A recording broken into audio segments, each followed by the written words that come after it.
ว่าพิการทางตาพี่หน่อยเนาะช่อง5 คนชื่อเท่าไรจะชื่อเท่าไรชื่อเจ้าชื่อเท่าไรอดอมโอ้จักปีล่ะโอ้โหเนาะลามก่อนเนาะลูกตกต้อนอยู่นี่เนาะพ่อแม่มันไม่ใช่ไอ้นี่ไปทางชุนกุยหับจางทางชุนกล้วยหับจ้างเพิ่นอยู่จักคนไหนเฮือนหลังนี่เพื่อนนั้นลูกกัน5 คนลูกเป็นมาแต่เกิดเพิ่นบ่นี่บ่ก็ตาหั่นน่ะแม่นเจ้ามันเป็นไข่เป็นไข่อะไรก็เป็นอีกสิเลยบ่เราก็ทำสะบ้านเพิ่นพี่เลยเนาะโมเมนต์ไหนเคยเห็นเพิ่นตำข้าวเพิ่นตำแป้งตำอันนี้ยังก็น้องอันนี้เพิ่นตำยังอันนี้ตำข้าวฮะ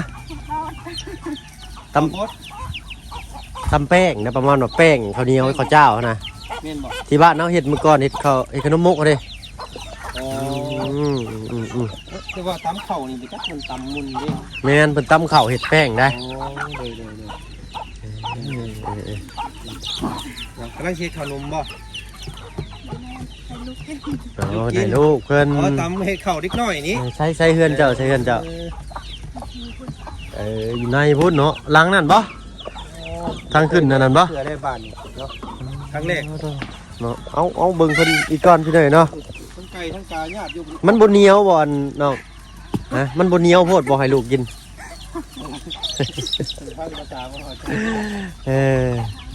ไก่กินเร็วไก่หลายครับ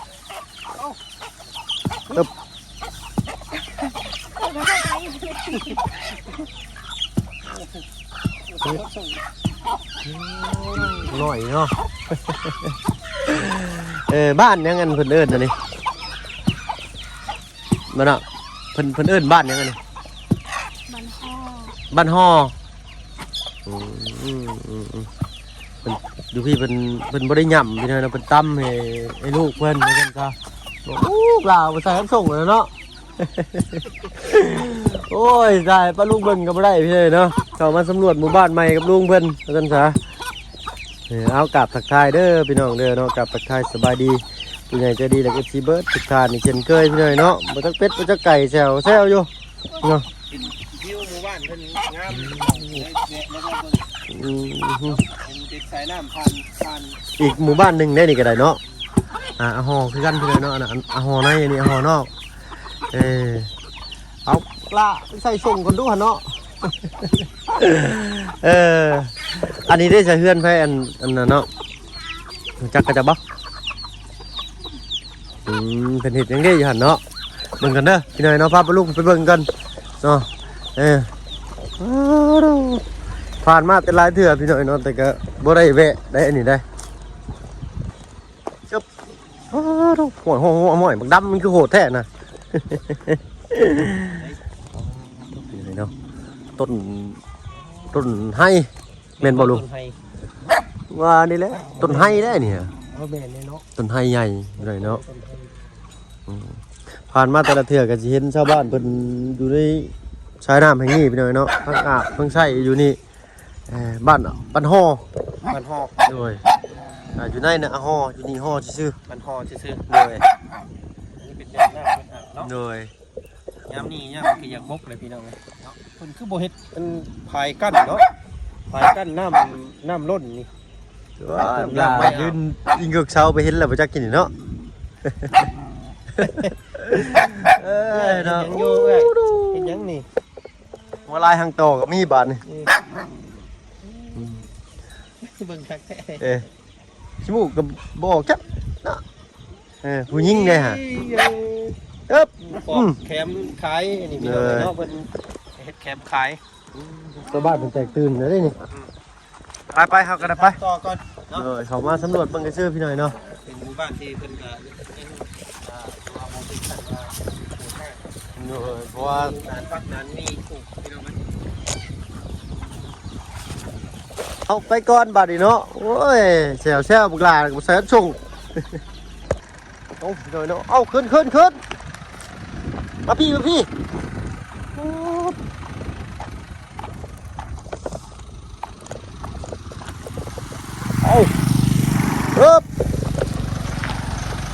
ตะเบ้อตะเบ้อตะเบ้อโอ้เนาะเข้มลีนี่ยังสะท่านพึ่งว่าภาพอยู่แม่นเฮือนคนอยู่บ่ลุงน่ะแม่นบ่นี่ใส่ตึ๊บโลมีคนอยู่บ่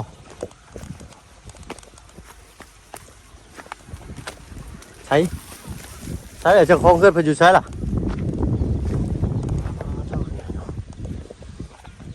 ผ่านมาพ่อเพิ่นมีคนอยู่เฮือนอยู่บ่นี่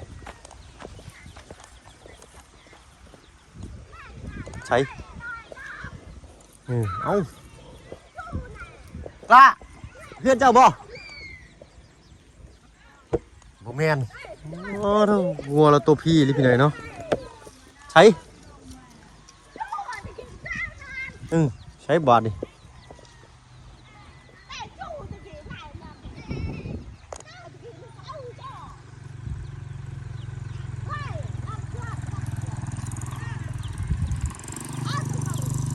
ใช้พอจุดได้ยิ้มเปื่อยมาใช่ปะสบายดีเด้อใช่โอ้ตรงใช่อยู่เพื่อนยังไงปะล่ะเบ้าเล่าได้อยู่บ่อยู่หลายคนใช่มานี่เอามาพี่ใช่นี่จะค้นหน่อยนี่เบ้าเล่าได้อยู่บ่เบ้าเล่าได้บ่บ่ได้เลยใช่ล่ะเบ้าเล่าได้บ่เบ้าบ่ได้ซ้ำพี่หน่อยเนาะบาดนี่ตายคักอยู่จะค้นนี่ฮะอยู่จะค้นเราพิการทางตาพี่หน่อยเนาะ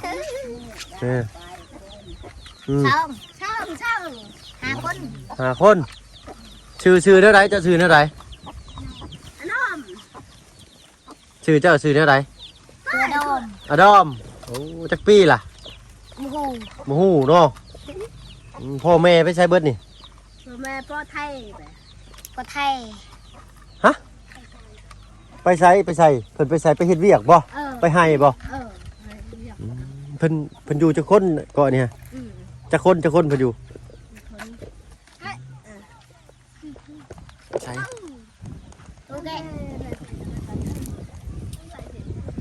สักชีวาได้บ่เพิ่นก็ได้เนาะเขาว่าผ่านมานั้นบ่เห็นกลับออกมาแล้วจึงเห็นไปเลยเนาะ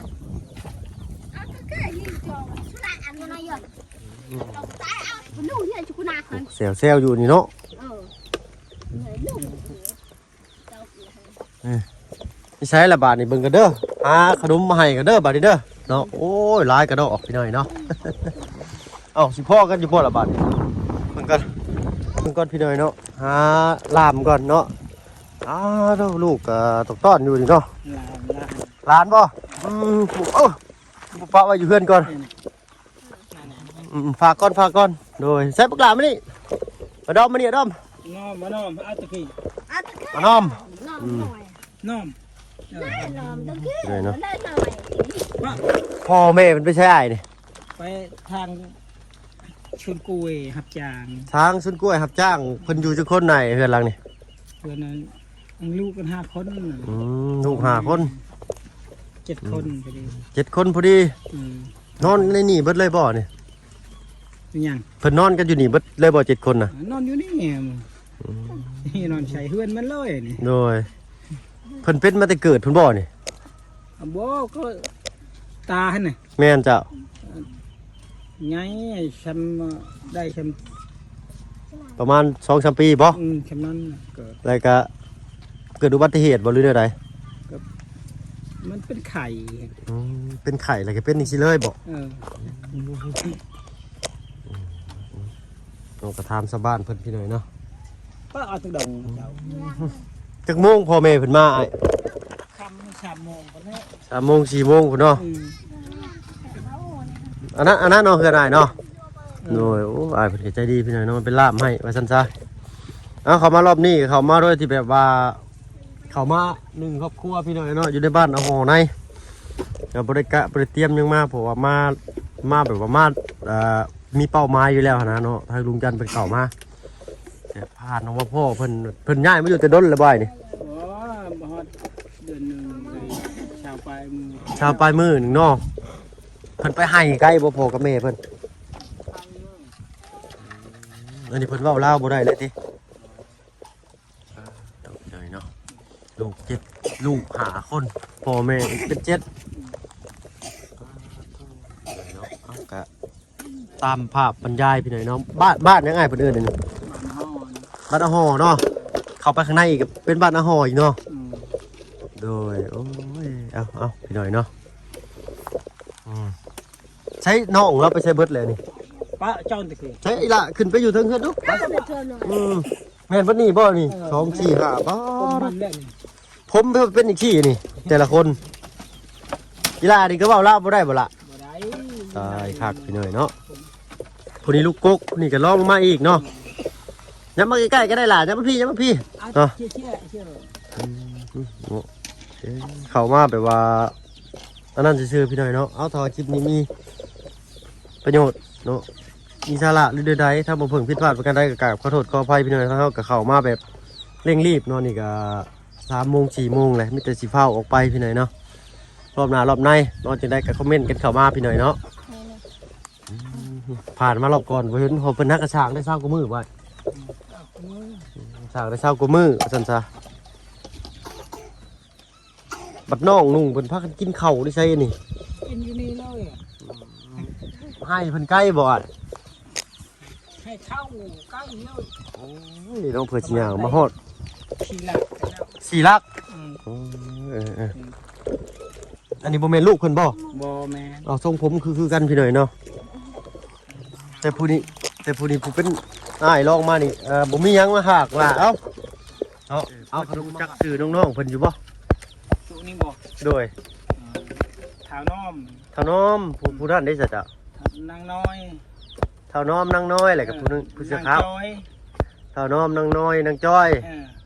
นางจัน นางจัน โจนนี่นางฮัก ฮักเนาะผู้นี้คือสิเป็นลูกหล่ะมันสลูสลอยพี่เนาะลูก5คนผู้หญิง4ชาย1เพิ่นย้ายมาอยู่นี่เพิ่นอยู่บ้านได้ปกติเพิ่นได้ โคตรอยู่เครือเชียงคมมัน อ๋อบ้านชิงคมอยู่นี่นี่เนาะ อยู่ในเพิ่น อยู่ในบ้านชิงคมอยู่ในมีหมู่บ้านอีกบ่ นี่ติดเข้มทางในห้วยอะไรบ่แม่นได้เนาะมีเข้าไปอีก เข้าในเพิ่นแล้ว เข้าไปเลี้ยวซ้ายเข้าไปเนาะอยู่ที่หั่นเนาะ ทางที่แชงเชียงคมบ้านคูดนั่นนะ อ๋อมีหมู่บ้านใหญ่บ่อยู่ในหรือว่า ง่ายบ้านน้อยๆบ้าน2 3หลังเฮือน ชงชำลังเฮือนมันอยู่บ่ได้เลยก็ย้ายออกมานอกเนาะเลยเนาะเราทำชาวบ้านเป็นคร่าวๆก็ได้มาประมาณนี้เนาะชาวเพิ่นมาปลูกเพื่อนอยู่นี่เป็นดินเพิ่นบ่หรือว่าขออาศัยอยู่เพื่อน พวกอยู่ดินเข้ามีดินคอดินเข้าอยู่ ขออยู่น้ำเพิ่นเนาะ อยู่น้ำพ่นคนให้อยู่ เพิ่นให้อยู่ก็อยู่เนาะเพิ่นให้ไปมื้อใดก็ไปมื้อนั้นแน่นี่เนาะตายครับพี่นายเนาะบ่เห็นพ่อกับแม่เพิ่นแต่ว่าเห็นพ่อกับแม่เพิ่นก็สิได้ความหลายกว่านี้อยู่พี่น้อยเนาะเอามื้อนี้ก็คือสิได้เอาสำนี้ก่อนเนาะคือสิเป็นมื้อหน้าแล้วกันพี่น้อยเนาะเป็น บ้านบ่ฮู้ประชาคือกัน บ่ฮู้ภาษาคือกัน คนอยู่บ้านนอก เป็นนายบ้านอยู่นี่บ่บ่แม่นเนาะ ประชนอยู่ในบ้าน อยู่ในบ้านบ่มีบ่อยู่นี่ นี่เป็นบ้านพุ่นอยู่บ้านใน อ๋ออยู่บ้านในออกไปอีกเนาะโอ้ยเมื่อกี้นี่ขอโทษขออภัยพี่น้อยโทรศัพท์ฮ้อนอุณหภูมิสูงตัดไปเนาะเอาไปหดน้ำมาเมื่อกี้นี่ตัวใจสิได้ยินเสียงหรือบ่เนาะแต่ว่าเจ๋งเลยบ่จักเอาเนาะก็มีแต่ว่ามื้อหน้าสิเข้ามาแวะเวียนเบิ่งใหม่เนาะเอาสะดุสะลอยลูกเราก็ได้เนาะใส่อีหลาผู้น้อยๆนี่เป็นหน้าพี่ดูล่ะเป็นตาสงสารแหละ แป้ง บ่ตางอมันขิงอยู่2-3 คนผู้ใหญ่น่ะก็เว้าลาวบ่ได้บ่ บ่ได้มันพ่อแม่มันยังบ่ได้เว้าเป็น ว่าบ่เป็นเลยผู้นี้เนาะตอนเกิดมาหาบ่ได้เป็นจังซี่เนาะ นี่บ่ ด้วย ก็พูด เกิดจะพุ่นแต่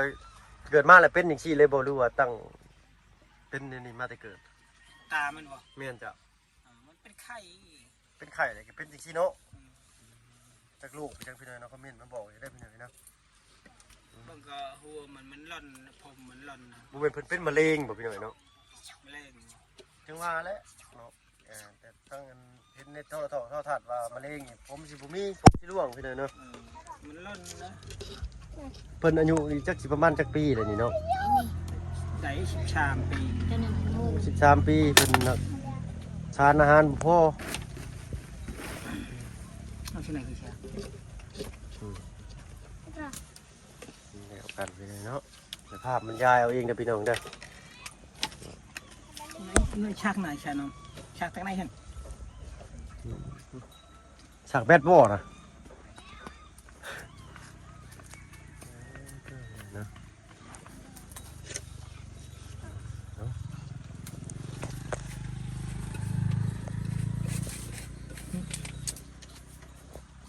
ยามหนึ่ง กระสั้นเดี๋ยวทั้งอัน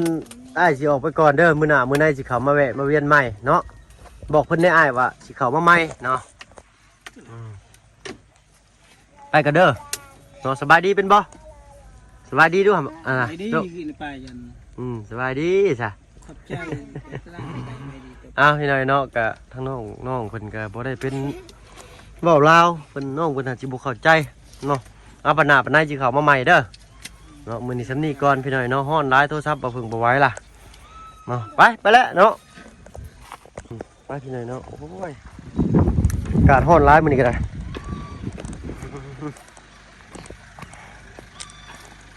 เอาเดินทางออกก่อนพี่น้อยเนาะแล้วมาพึ่งก็จักสิว่าแล้วได้เนาะก็ได้สำนั้นพี่น้อยเนาะเอาพี่น้อยเนาะก็กลับก่อนมื้อนี้เนาะมาแบบนี้แหละเนาะผ่านไปผ่านมากับบ่ได้เห็นเลยพี่น้อยเนาะเขาหาก็มาปลุกใส่ว่าซั่นซะมาแต่ละเทื่อก็เลี้ยวไปแต่ทางห้องน้ำเห็นอยู่แต่ว่าบ่เห็นคนใดมื้อนี้ก็เลยเข้าไปแวะเบิ่งนี่เนาะกับลุงเพิ่นพาเข้าไปแวะเบิ่งเนาะเพิ่นตำข้าวอยู่ตึมเนาะว่าอยากเก็บเกี่ยวบรรยากาศภาพแบบตำข้าวแบบสมัยตะกี้มาให้ป้าลุง FC เบิ่งพี่น้อยเนาะก็เลยได้หน่อยนึงเลยครับถามมากเลยถือโอกาสแวะถามเพิ่นเบิ่งเลยพี่น้อยเนาะ มันเป็นที่ไหนกลัวแล้ว โอ้ครอบครัวเพิ่นอยู่กัน7คนเนาะลูก5พ่อแม่2เป็น7ผู้เป็นอ้ายชุดนั้นเป็นไข่ตาบอดเป็นครัวพี่น้อยเนาะ ไข่ขึ้นตา จังหวะอะไรกับผมร่วงนะคือเป็นมะเร็งนี่แหละ โอ้โหหล่นโอ้หล่นเลย แม่นเจ้าหัวหลอนแบบโมเมนต์เราเพิ่นตัดได้แต่ลูกเพิ่นอีก3คนนั่นช่วงแค่ตัดผมตัดชงเดียวก็เลยได้ไว้แต่ทางกลางลูกผู้เป็นผู้ใหญ่นั่นหัวโหลนแบบว่าผมร่วงนะว่าง่ายๆจ้ะ มันมีแนวเป็นเนี่ย ก็เห็นในโทรทัศน์ก็มีแต่เป็นมะเร็งเลยเนาะ เล่นขึ้นตา เบาหวานขึ้นตาบ่หรือใดเนาะตาเราบอดเด้หากต้องถามพ่อกับแม่เพิ่นอีกพี่น้อยเนาะ มือหนาเนาะมือหนา โดยมื้อหน้าสิแวะเวียนเข้ามาเบิ่งใหม่อีกพี่น้อยเนาะเอ้าเนาะ กันเวียนเขาถามไหม โดยต้องให้ทางลุงเพิ่นพี่น้อยเนาะสิต้องพ่อแม่เพิ่นน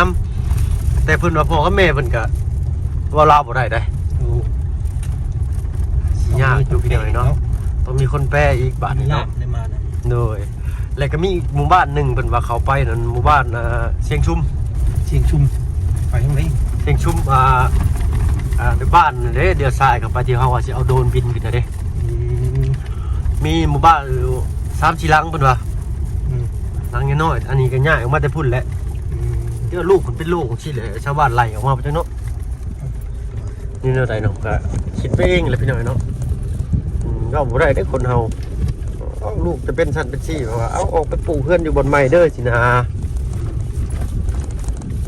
เฮาก็บ่ได้พาตัดสินใจพี่น้อยเนาะเฮาก็คาดคะเนไว้ซื่อเอาจังได๋ก็รุ่นเบิ่งรอบหน้าก็แล้วกันพี่น้อยเนาะหรือว่าอยากให้ทางทีมงานเฮา